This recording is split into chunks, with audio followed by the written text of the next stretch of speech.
Hey everyone, this is a course about GSOC, and we have already discussed what is GSOC, which programming language you should use to contribute, what project and domain you should select, and at the end of this, I have selected C++ as my programming language, and I have already picked a domain which is ML,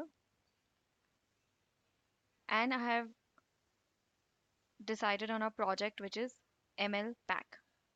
Okay. So this is a programming language. The project is MLPack and the domain is machine learning. So the next is how to get started. Like generally, so in this video, we're going to discuss how to start contributing to the project you decided.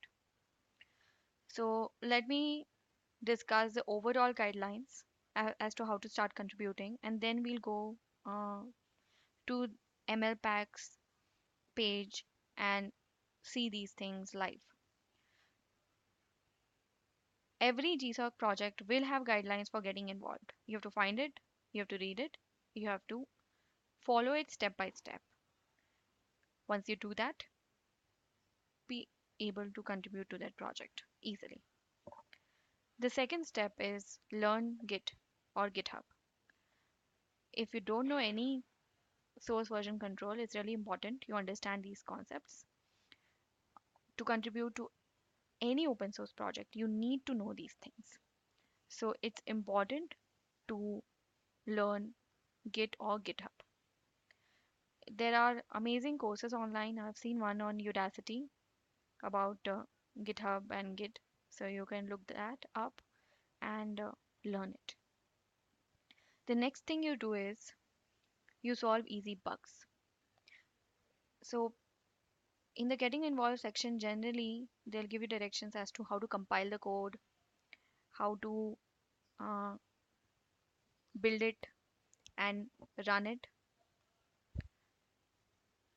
Once you have been able to do these steps and you can run it and see the executable, you are in a position where you can start contributing. Before that, you'll have to read a little bit of code, but first of all, decide what bug you're going to solve. So start with fixing easy issues. I'll show you in a little bit how to find easy issues.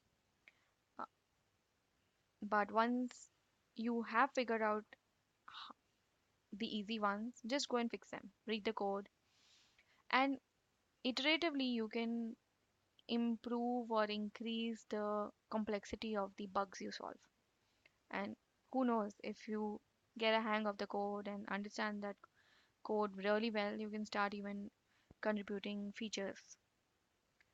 So that whole process involves getting familiar with the code base.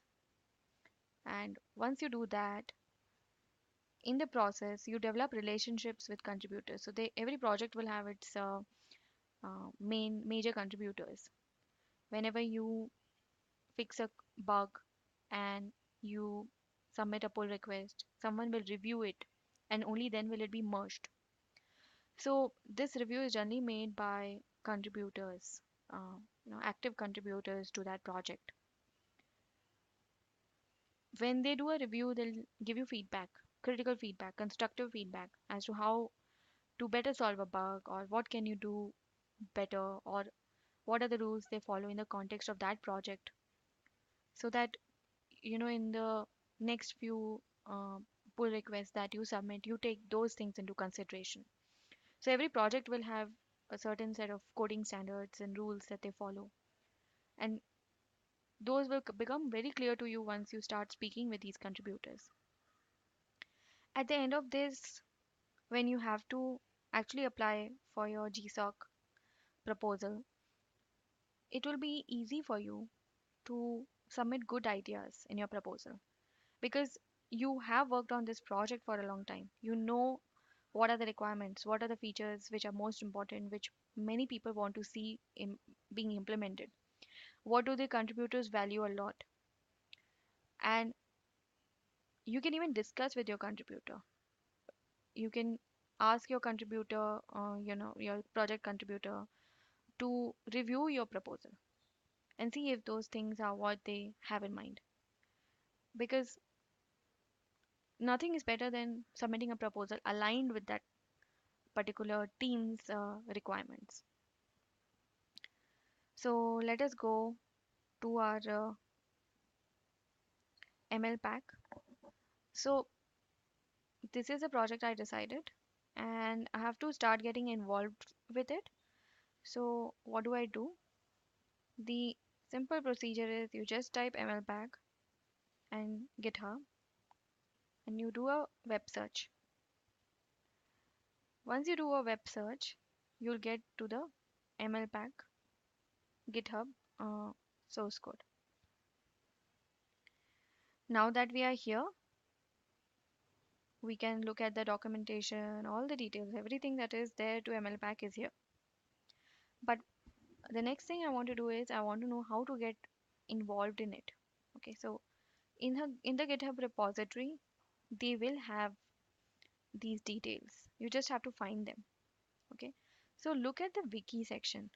Generally, they put all these sections in wiki. Okay, so you see in the right hand side, they have a developer reference.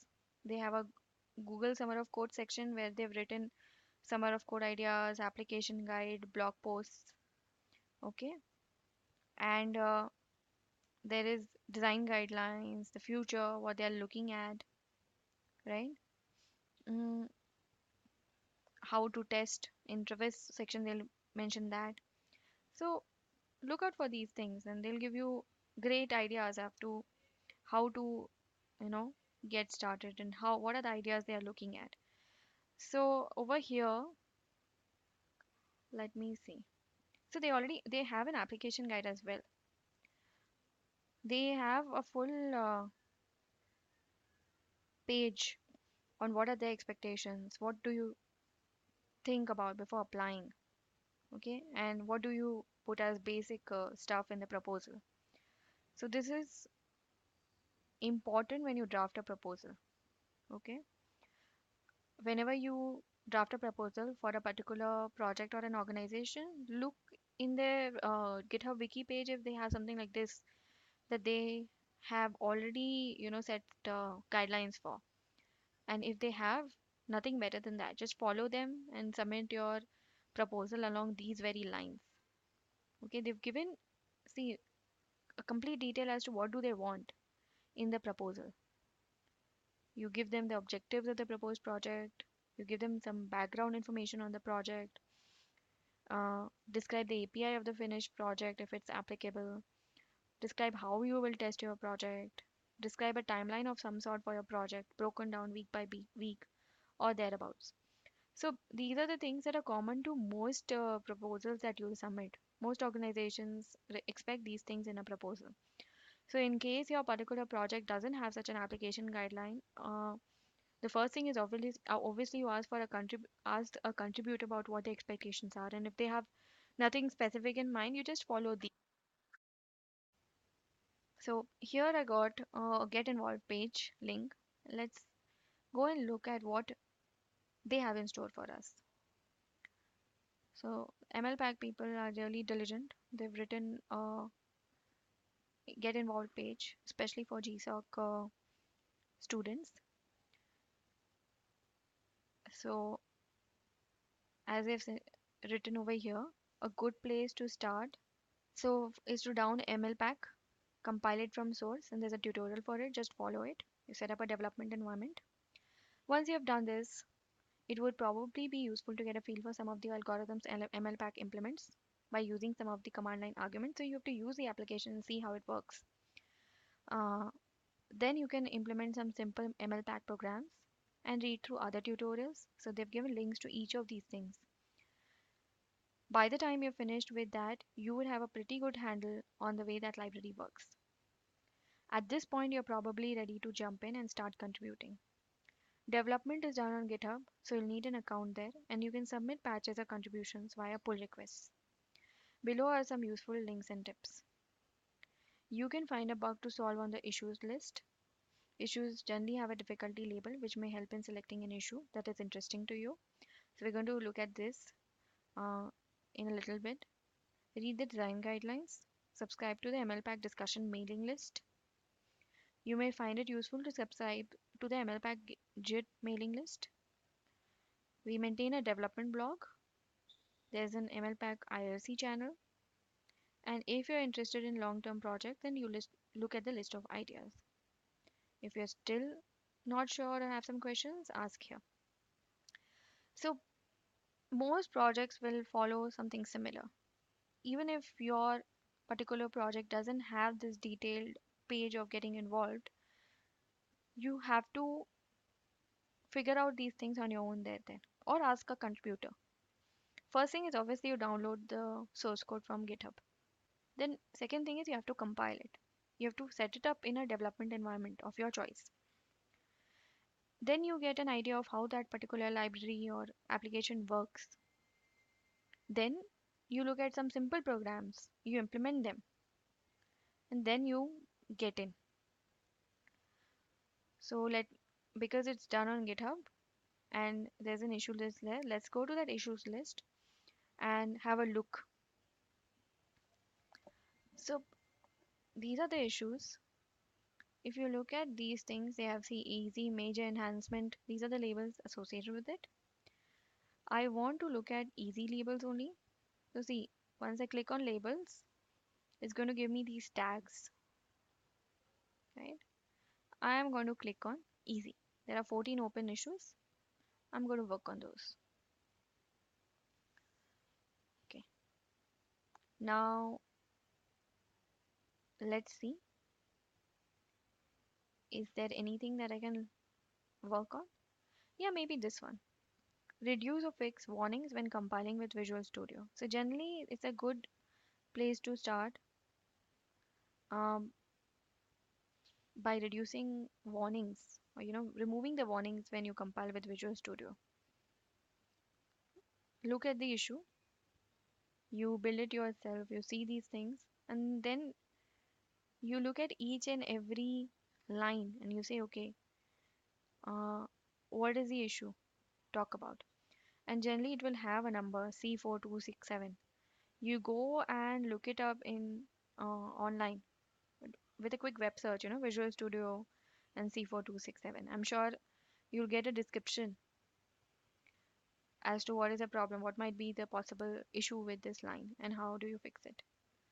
So these are good issues to get started with overall, generally.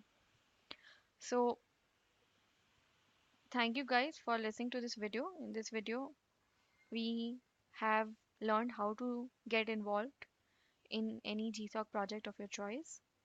Fig- Identify easy bugs, solve them, get familiar with the code base, and develop relations with contributors so that they will help you get selected in your GSOC. See you in the next video. In the next video, we're going to discuss about how to submit a good proposal and what if you aren't selected. Okay.